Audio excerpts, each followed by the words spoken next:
Yeah. Solid. That guy's very serious. Very solid. Yeah, that guy's very serious. Like my dad.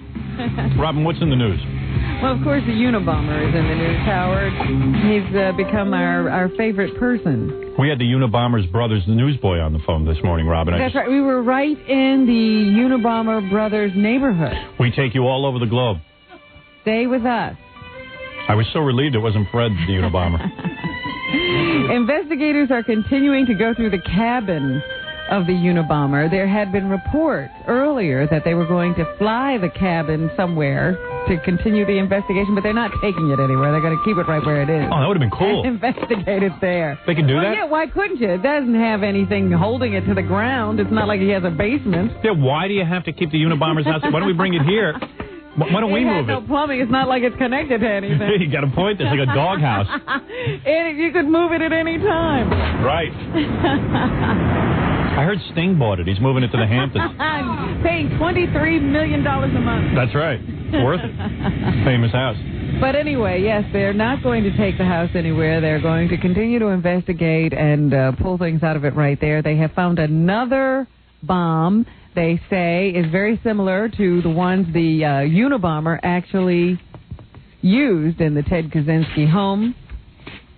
The experts are saying that he had a model that worked, and he stuck with it. So they are finding lots of bits and pieces of evidence eventually to present to a grand jury. Right now he's only charged with having illegal explosive devices. However, I am getting more and more secure that he is going to be charged as the Unabomber.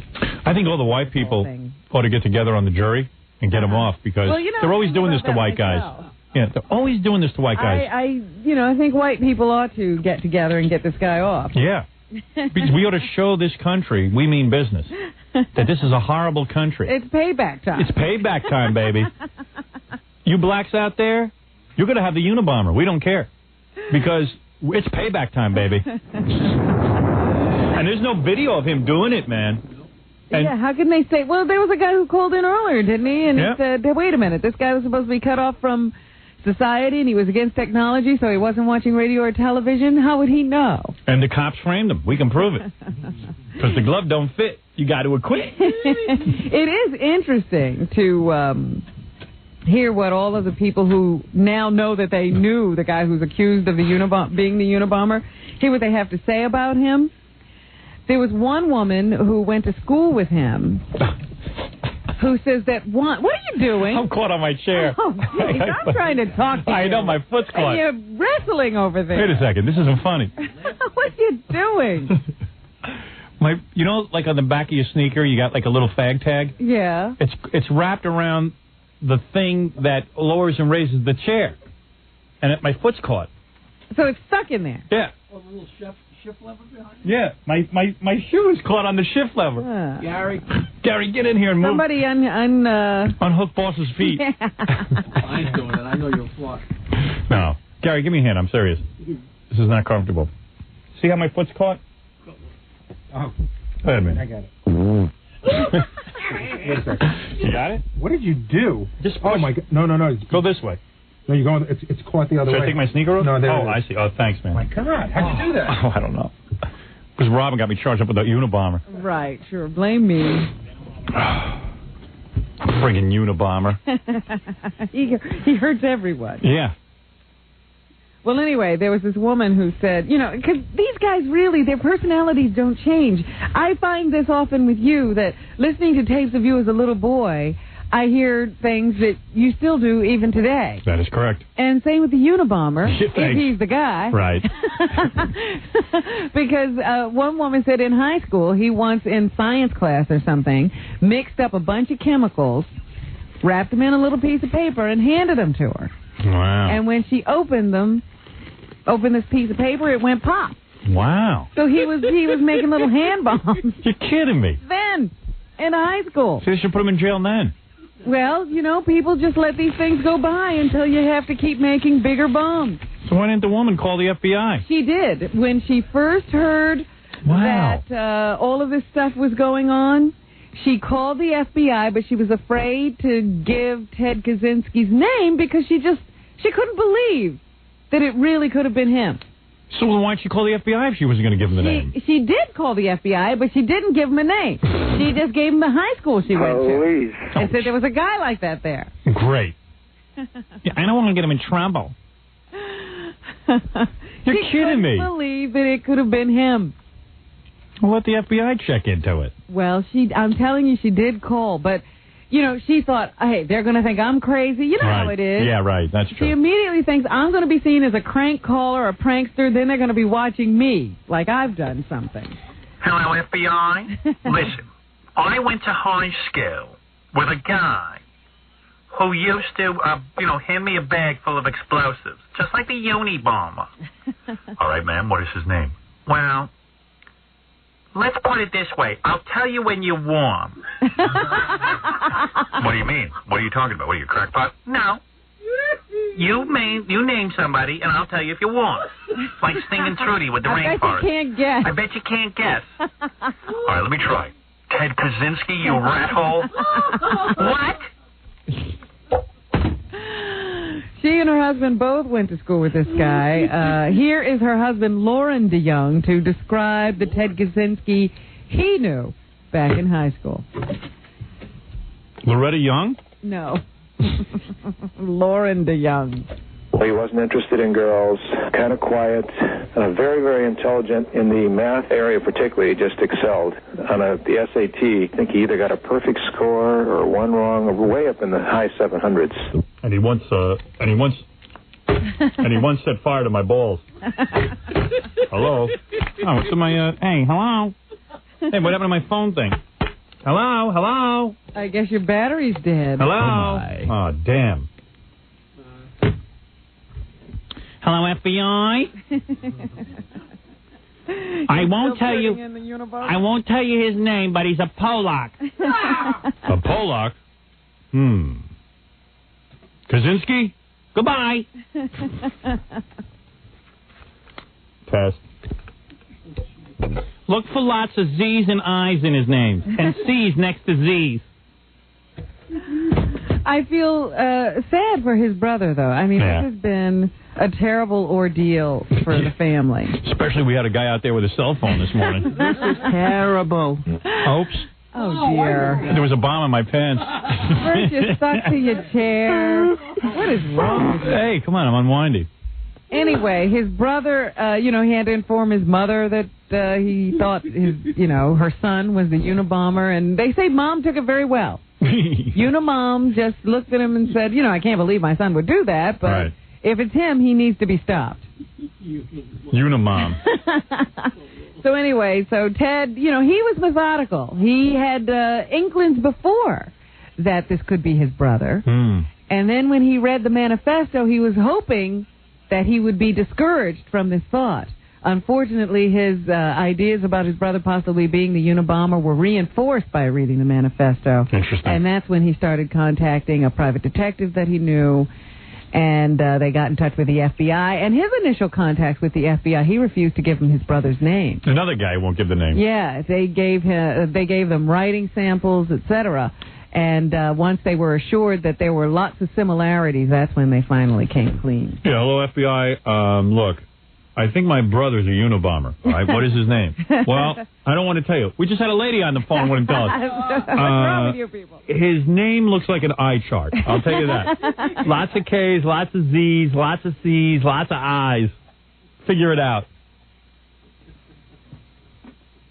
You sound like the woman who turned into Polak. Yesterday, through an attorney, the Kaczynski family made a statement.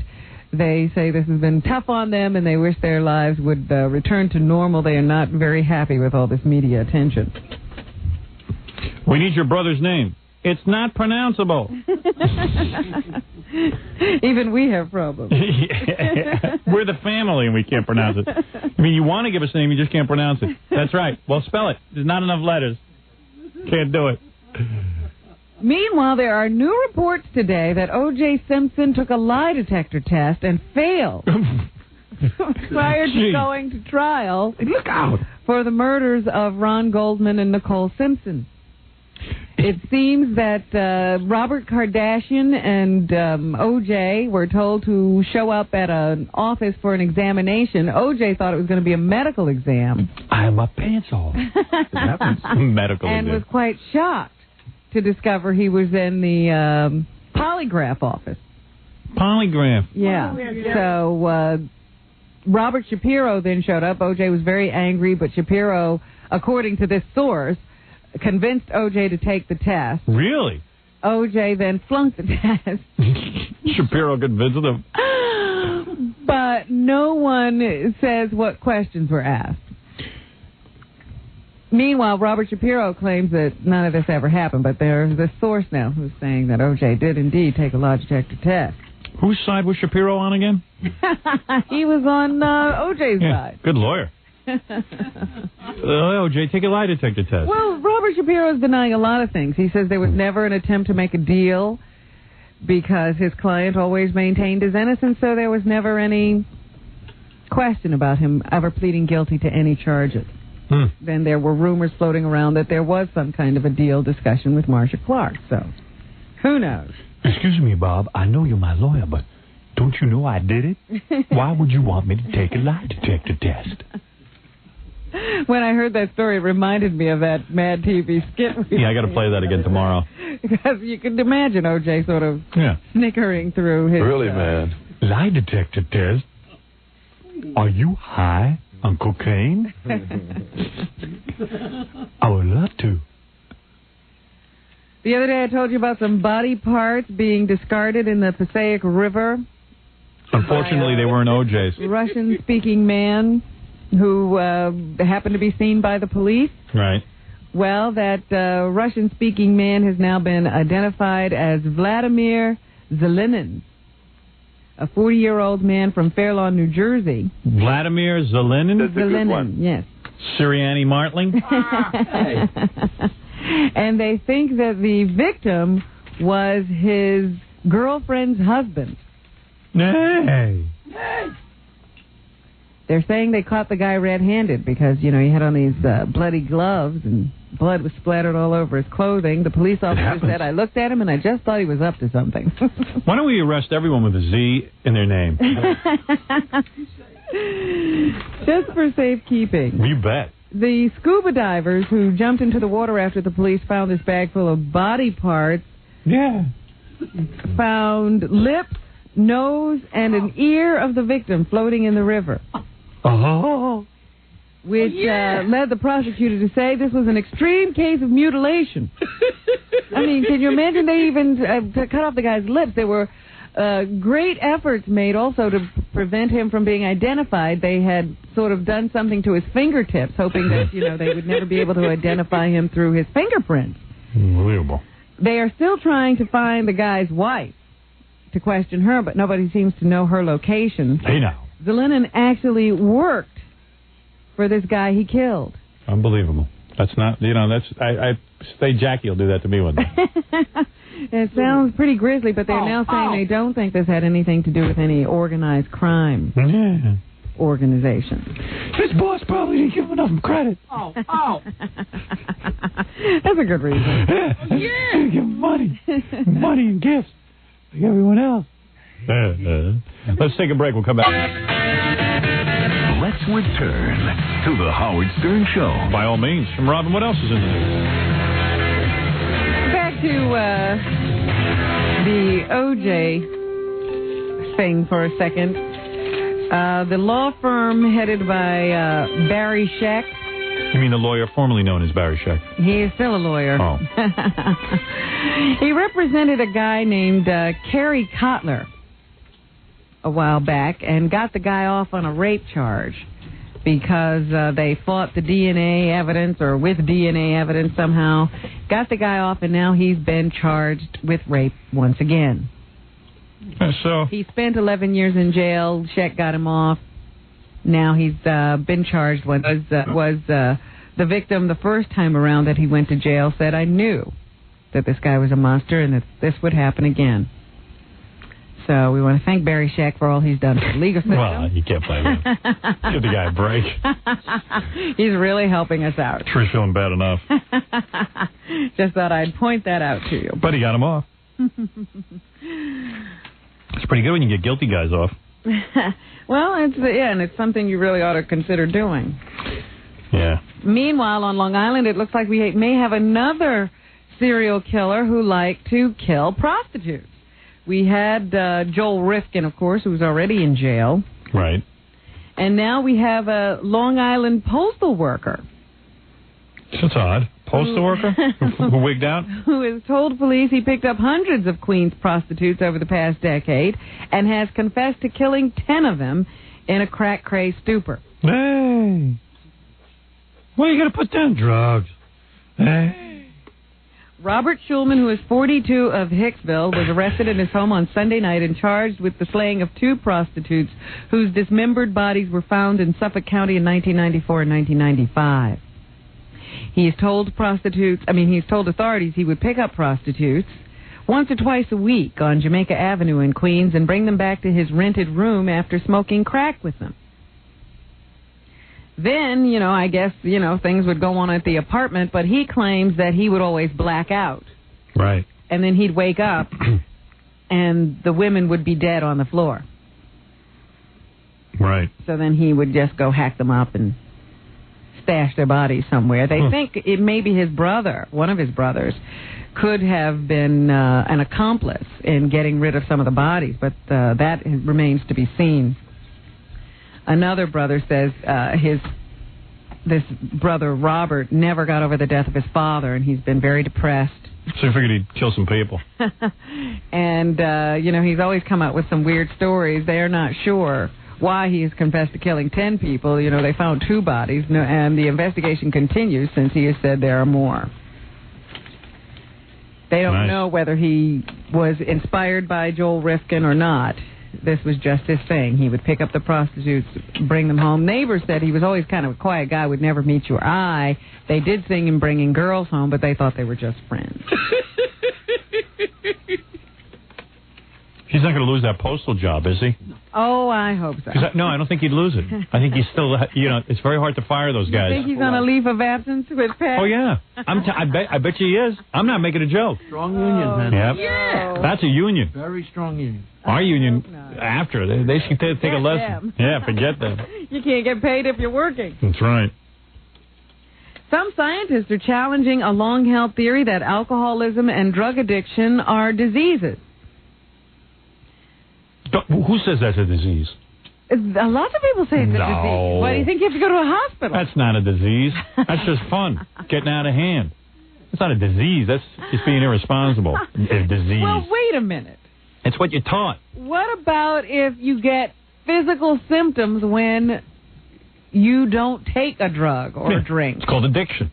That wouldn't be considered a disease? No. That's something you do to yourself. A disease is measles. Something you just get. Stop it. Of course, measles is a disease. Mumps, cancer. If I start AIDS. to throw up and I don't have something, I consider myself sick. No. It's because of something you did. That's something you did. If you burn your Let me ask you, if you cut your finger on a hot stove, if you cut your finger on a hot stove, what is that? Is that a disease? Hey, if you shoot yourself in the foot, are you sick? It's something you did to yourself. No, you just a bad shot. I bet you better get your butt to a hospital. Go ahead. Anyway, let's not argue that point. I'll leave it to the experts. There was a conference at the Harvard Medical School in Boston, and they say biology is part of an addict's problem. Right. But so are social and environmental factors. I'll tell you what causes people to drink. You're born with a face like mine. That's biological. What? What did you just say? Well, follow what I'm saying. It's biology if you're born with an ugly face and you go, oh, I'm so ugly, I have no self-confidence, no one talks to you. You drink a lot to get over that. That's biological. But as far as being born an addict, Nobody no way. said you were born an addict. Where did that come from? That's what you just said. No, I said it was a disease. No, it's not a disease. It's not a disease. Hey, and Harvard, what do they know, man? They made the Unabomber. No, they're saying they're going along with you, quite frankly. Oh, they are? Yeah. They're smart. It's not a disease. It's an excuse. Ask Jackie. He knows all about it. All I'm saying is that this is a new... Because it has been declared a disease. The AMA says alcoholism is a disease. What do they know, as you say? They don't know how alcoholics are good for you. That's a disease. That's a disease. They also say an addict's beliefs about alcohol or other drugs are crucial to treatment. They also say over-reliance on the biomedical theory may explain the high failure rate of many treatment programs. So there, you have no disease. I don't know what you got, but you don't have a disease. Exactly. Let me see what else is going on here. The Oklahoma City bombing suspects, Timothy McVeigh and Terry Nichols, have arrived at a federal courthouse in downtown Denver, Colorado. They are to appear today under tight security at the first Denver court hearing in the case. McVeigh's lawyers are expected to ask the judge to hand over evidence that they claim the prosecution is withholding. So this is just one of those pre-trial hearing kind of things. But this is the first time they've appeared in court since the venue has been moved to Denver. Denver gearing up for the media onslaught as a result of this big trial. Going to be on TV? No, I don't think so. I think that's over. Yeah. We're never going to see another big case on TV again. Now there appears to be an audio tape of last week's clubbing of illegal immigrants by Southern California sheriff's deputies. Wow, audio too. How lucky. And the Los Angeles Times says the tape reveals the two deputies didn't issue their orders to the immigrants in Spanish until after striking them. The immigrants don't speak English. The tape was made by the California Highway Patrol officer who was at the scene. The officer is heard describing the beating to a supervisor by saying the Riverside County Sheriff's Department or deputies are wailing on those guys. Good. The two deputies have been suspended with pay while local and federal investigators look into the clubbing. Imagine how ridiculous this is. First of all, how come these guys knew to run from the cops for 90 miles an hour, and then as soon as the cops pulled them over, they all ran off the truck and could have been hiding in the bushes waiting to shoot the cops? That nobody brings up. Well, if you're clubbing a person who's going to shoot you, I don't think you... After a guy starts running and you don't know if he's hiding in the woods, you know what you do? You don't speak Spanish. You just club. That's what I would do. Make me a cop. I'll club everybody. I'll club you, goddammit. The government plans to file a sexual harassment suit today against Mitsubishi Motor Manufacturing of America. It could become the largest sexual harassment case ever pursued under the 1964 law against sexual discrimination. Yeah, what'd they do? The company is already being sued by about 30 women who say Mitsubishi's Japanese management took male employees to live sex shows during overseas training sessions. What's wrong with that? Really? What do you mean? What does that mean? You're not allowed to do that? It means, Howard. I'm just telling you. Yeah, give them $50 billion. The suit also claims managers routinely said women did not belong in factories. Oh, boy. In addition, the lawsuit contends male workers demanded sexual favors from women and retaliated against those who refused. Can't even ask a woman for a date. Date is one thing. Saying for a promotion you have to have sex with me is another. How are you supposed to get women? I guess you're going to have to develop charm and personality. What will good we luck. do? Anything else, Robin? Oh, there are a couple of things. Arsenio Hall is about to patch his differences up with Jay Leno. They had a falling out after Arsenio claimed that he was going to kick Jay's ass. Yeah, what happened to that? Once he took over the Tonight Show from Johnny Carson, and then later they got into this dispute about guests, and there's been bad blood between them since. Well, now Hall has agreed to appear on the Tonight Show when Jay takes the show to Chicago. Doesn't Arsenio live in L.A.? Yes. So why is he going to fly to Chicago? I don't know, Howard. I'm just telling you what's happening. Jesus. I'm going to bump into him in Chicago. Well, they aren't in Chicago. They're just going to do the show in Chicago. I see. Let me see what else is going on here. Tammy Faye Baker has cancer of the colon. I don't care. Do you think I care? She's going to be on Entertainment Tonight. Is that something you want to go on Entertainment Tonight for? Tonight, to say that she will never remove her mascara for any reason, not even surgery, which she just underwent for her colon cancer. And she also will warn others that when they think there's something wrong, to go to a doctor immediately. She apparently bled for a year. From her colon? Before getting any help, because she was afraid to go to a male doctor. There was blood coming out of her buttocks, and she was afraid to go to a doctor. How about if she finds out all that mascara had caused the cancer? Will she take it off then? No, she's not taking it off for any reason. Is she the most shallow person on the planet? She has cancer and she's worried about her mascara. So, ma'am, what her panties must have looked like. A rainbow, huh? Please.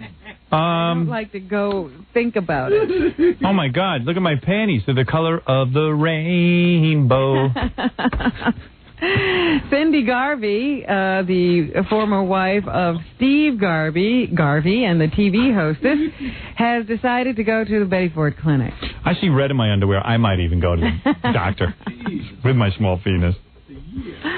Cindy got into some trouble a while back because she was upset about the breakup with her latest boyfriend. She accused him of certain things, and then the police found out she was making false accusations because she was actually stalking him. She now faces up to 6 months in jail. And she's a hot broad, too. I wish she'd stalk me. Says that she's being treated for clinical depression, and she believes that the combination of pain pills, sleeping pills, and her depression are all related. She has decided to go to the Betty Ford Clinic to work this all out. Any blood in her underwear? Not to my knowledge. Fred, let's check your underwear for blood. Oh, my, there's blood in my underwear. How long would you wait? A year. I'd wait at least a year. I want to go through every pair of underpants I have. Must be my period came back. Time's up. So anyway, I think... Oh, Ben Johnson. Ben Johnson? Who is that? He's an actor. Never heard of him. Did he play my father? He was in The Last Picture Show, won the Academy Award for Best Supporting Actor in that role. Yeah. And he dropped dead. I am sorry. Yesterday at the age of about, I think, 77. He was a cowboy, a real cowboy who made it big in Hollywood. He was hired to bring some horses to the set of some John Ford film, I think. Mm-hmm. And started hanging around Hollywood, got a couple of gigs as a stunt guy, and started watching actors, and then started acting himself. What did he die of? Was in about 300 films. I think his heart just stopped. Was there blood in his underwear? No, he had gone warning? into the kitchen and said, he was visiting his mother in Phoenix, Arizona, some rest home or something. Could it have been his mother? If he's 80, why not? It was his mother. Yeah. He was visiting her and said, make me some breakfast to somebody, and then went into the bathroom and dropped dead. Wow. And no blood in his underwear. No, not a drop. As far How lucky you. God rewards you and says, hey, wait a second. You got cancer, but I'll give you a tip-off. There's going to be blood in your underpants, so you'll know to go to a doctor. And you ignore it. And you ignore it. So here is Ben Johnson talking about his days, I guess, on the rodeo circuit. I drove up into the driveway, and the wife came to the door, and she says, I told her, I said, well, honey, I'm the world's champion. I thought you said he was dead. She says, well, have we got any money? I mean, somebody interviewed him when he was alive? I said, no, but look at this big shiny belt buckle and this saddle. She says, we can't eat it, she said. So I went back into the picture business after that. Really going to miss him. He can really tell a good tale. He really spins a good yarn. Oh, dear. All right. Well, he's gone now. You won't get to hear any more stories like that. Sorry. And that's what's happening. Thanks, Robin. Robin's going to be giving a speech. Give the day you're going to be giving the speech. On April 25th, it is Child Abuse Prevention Month, the whole month of April, and the Child Abuse Prevention Program is holding a fundraiser on Thursday, April 25th. From 5 to 9, I'll be the guest speaker, and Phoebe Snow will be providing the entertainment. Do it in the third part. Talk about Robin Quivers. Well, there's a guest speaker that night, Robin Quivers. Then that's good. There you go. In order to get more information, you can call 718-834-5159. Thanks, Robin. Jackie, the Penthouse Joke page, Martling. You'll enjoy the very funny 2-hour video of his wild game, Stump the Joke Man. $15, $4 shipping and handling. Spring special, buy two, get one free. Call 1-800-323-KING. Thursday night, April 11th, at Rascals Comedy Club in West Orange, New Jersey, with Jake Thomas on keyboards. For Jokeland's web address and Sergeant Pecker info, call 516-922-WINE. This Saturday, be sure to see King Norris, Fred's Band, the Jay Mallory's in Gloucester, New Jersey. Howard Stern.